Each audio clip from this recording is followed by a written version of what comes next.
Scott Ward in for Alex Michaels this week. He once again is on vacation, and he'll be back with us next Monday.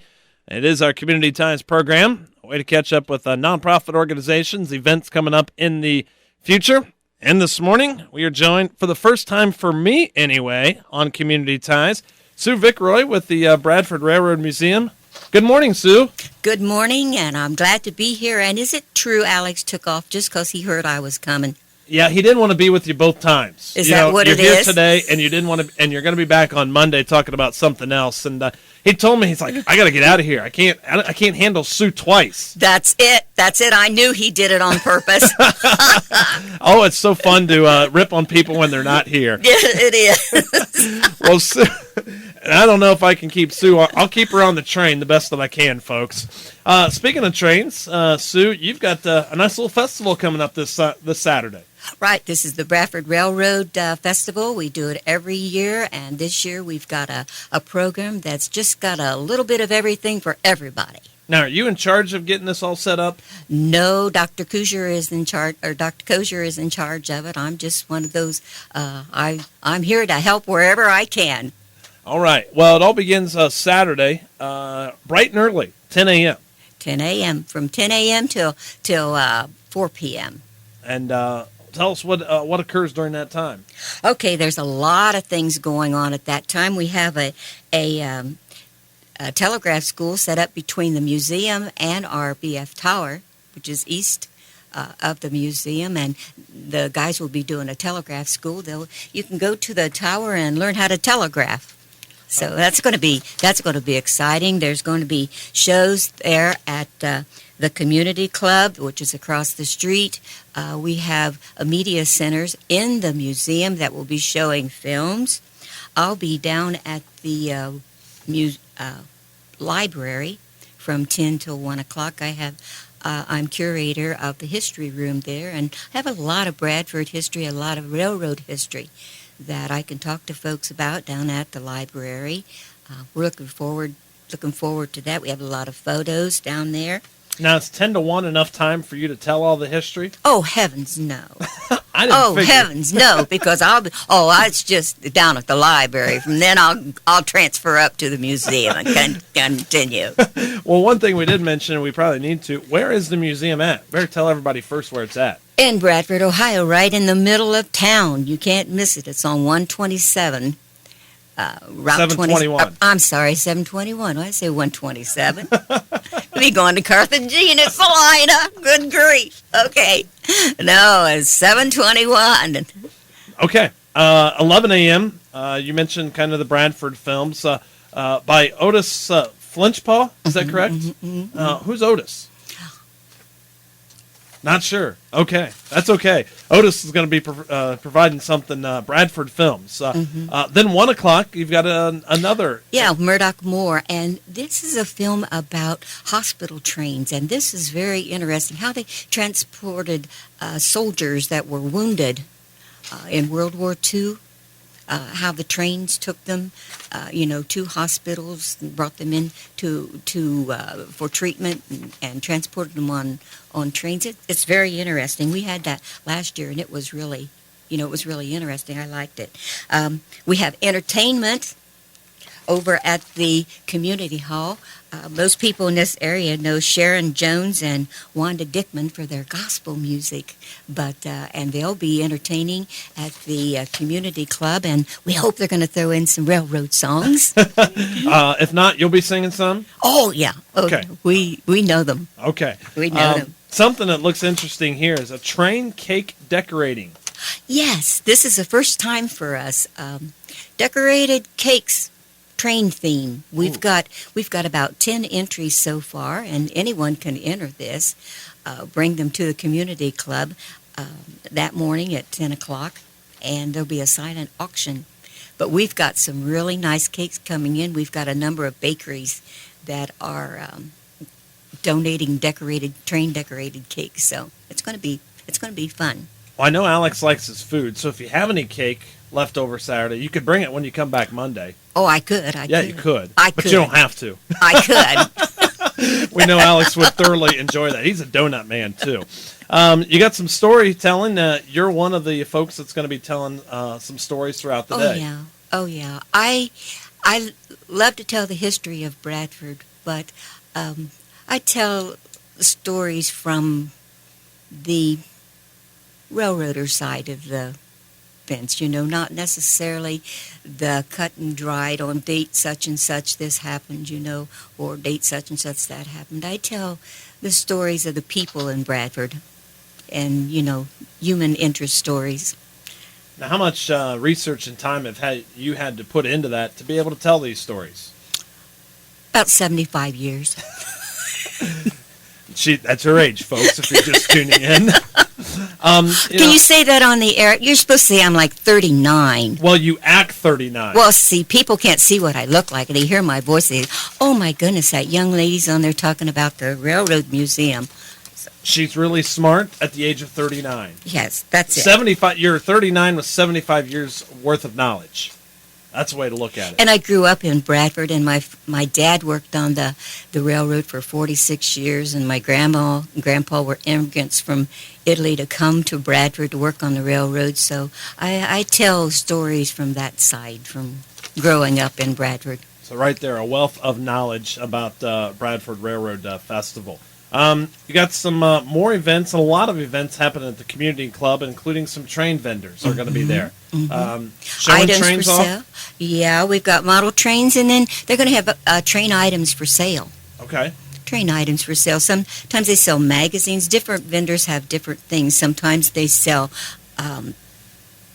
like your model trains, that your Lionels and those kind of things, that collectors items. Sometimes they sell the little buildings that fit in the train settings. Okay. So it depends on what each vendor sells, and there's about, I think we have about 8 of them that are going to be there. So, and then we're going to have food over there. Oh no, that's good. Oh yeah. What is hobo stew? Hobo stew. What is it? It's on my paper, and I want to know what Well, hobo stew. Whenever you were a hobo and you were riding the trains, you made a stew out of just whatever you had available, okay? Whether it was squirrel or muskrat or I don't know. Okay. When you whatever they put in the camp, whatever they put in there, vegetables or meat or whatever they could find. Now, Jordan is our resident chef. Now, he is not making stew out of muskrat or squirrel. No, he's got a delicious stew. But vegetables and meat and we're quite famous for our hobo stew. And Jordan's our cook, and he does it up good. We have hot dogs and drinks and things like that. Okay. To get in, is there a price for the Railroad Festival? Yes. The admission for the event is $5, and children under 12 are free with an adult. Okay? All right. Well, we're going to take a break, Sue. We're talking with Sue Vickroy of the Bradford Railroad Festival. They've got an event, again, this Saturday. We'll come back and we'll talk about it's a family event. You can bring the children in. There's going to be some a 50-50 drawing and a whole lot more. So make sure and stay tuned. Also, a special speaker going to be coming in. We'll tell you about that. We continue with more Community Ties on Tiger Country WTGR. Back with more Community Ties here on this Wednesday, 18th day of June. Scott Ward in with you again here on a Wednesday. And again, great opportunity to be tuning in. And again, we are joined with Sue Vickroy with the Bradford Railroad Museum, and we've talked about some of the events going to be taking place this Saturday at the Railroad Festival. We talked about food, but there's also going to be some games going to be taking place. Children's games. During the day, we've got golf, we got bubbles, we got coloring, and more importantly, we invite children and their parents to come see a brand new children's area that we just opened in the museum. We had a grand opening in April of this year. It was just finished, and it's dedicated to the children, and it's geared for children. And it's a beautiful area. We invite people to come and look at this area and see what we're offering the children of this area in regards to railroading. Now, you said it's brand new. How big is the museum? How big? It's the former bank. It's the former third, third, Fifth Third Okay. Bank in Bradford. So it's a fairly large building, and it's on 3 floors. Okay. We have 3 floors. So that shows exactly how, or gives an idea of how big it is. I see that you're going to have a piñata there Yes, for kids to break. yes, a train pinata I figured it would be. full of candy. I saw it. Are you? You're not going to try and be a part of it. It's a kids' game. Well. Now you're breaking my heart because I had my heart set on it. You know, one swing, one whack. You know, That's probably all it would take. that's it. You got some raffles going on too. Yes, we've got a boxcar, which is in scale, and this is a Pennsylvania Railroad boxcar. But we also have tickets from the Hocking Valley Railroad ride, which I don't know if anyone's ever been over to Conover, and I'm sure a number of people have. It's a wonderful train ride. Takes you up to Metamora. We have railroad tickets from there in our raffle, and some other things. We have a 50-50 drawing, and we do have our museum, which is what we're showcasing, and we are now beginning another campaign.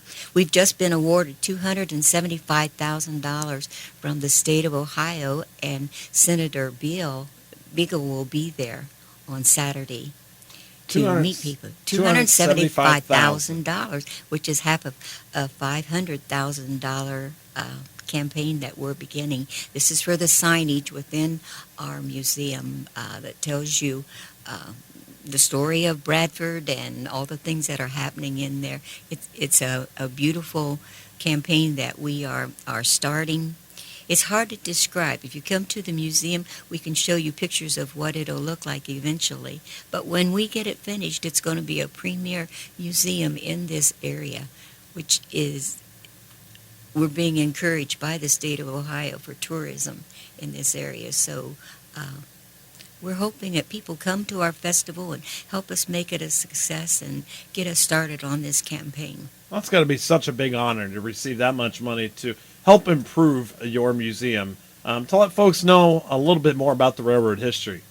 The railroad history in Bradford So, actually began, prior to the Civil War, whenever Bradford was nothing but a swampland, nothing but a woods, and they brought a train company out of Columbus to get wood for their wood-burning engines. And they would come to Bradford and get wood for their wood-burning engines. And then the Civil War brought on a market for moving soldiers. It was easier to move soldiers by train than to march them.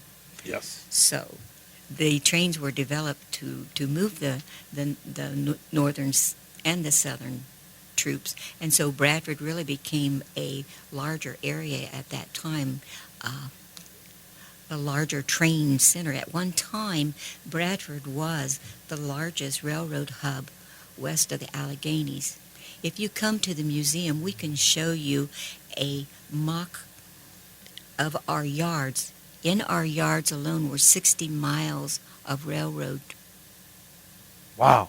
Can you imagine that? No, that's amazing. 60 yards, 60 miles of rail in our yards at one time. Wow. You can't imagine how big it was. You can go into our we have one room there that has half of the room is an exhibit, an actual model of the train yards as they were when Bradford was in its heyday, and we have the buildings that were there, the YMCA, the water towers, the roundhouse. At one time, we had a roundhouse in Bradford that you could repair 24 engines at one time. Wow. That's impressive. A little bit of history there about Bradford, and that's obviously Sue knows a little bit about that, but she's got a whole lot more wealth of knowledge. You can see her again this Saturday, and a lot of other folks again. Sue, we've got just a few minutes remaining. What would you like to wrap up with this morning? Well, let's just invite everybody to come to the museum, come to the community hall. We'll be there from 10 o'clock until 4 p.m., and you can go to Telegraph School. You can see films and get details of the history of Bradford. You can eat good food, and the children can play games. You can enjoy the vendors that are there. You can enjoy the library. You can go to the BF Tower. This is a completely remodeled signal tower that was there in Bradford. It's completely remodeled, completely operational, that you can go and see what it was like, to how they used to move the trains through Bradford, what the signals they used, what gears they used, how they put them on different tracks. You can do that and actually take part in that. So invite everybody to come and enjoy the festival. Well, Sue, very much we thank you for coming in today, and thank you for letting us know about the Bradford Railroad Festival. Once again, it was nice to actually be able to talk to you on Community Ties, too, and give you a break from Alex. But you'll be back on Monday. I'll be back on Monday. Talk about the Bluegrass Festival that's next week already. That's coming up at the Bradford Library. I tell you, we are moving in Bradford. We're doing something all the time. Well, we appreciate you coming in once again this morning. Sue Vickroy with the Bradford Railroad Festival. Again, that is going to be taking place this Saturday in Bradford. Real easy to find. Admission for the event, $5. Children under 12 are free with adult admission. So again, a small village, but doing some big things right now. Bradford is. Tomorrow, we will be back with Community Ties, and our guest will be Rhonda Williams with OSU Extension Office. And then on Friday, the Darke County Commissioners, Mike Stiegel, Mike Rhodes, and Diane Delaplane will be in, and they would like to answer your questions. You can send your questions to dcc975@WTGR.com, and they'll answer those questions for you on our Friday show.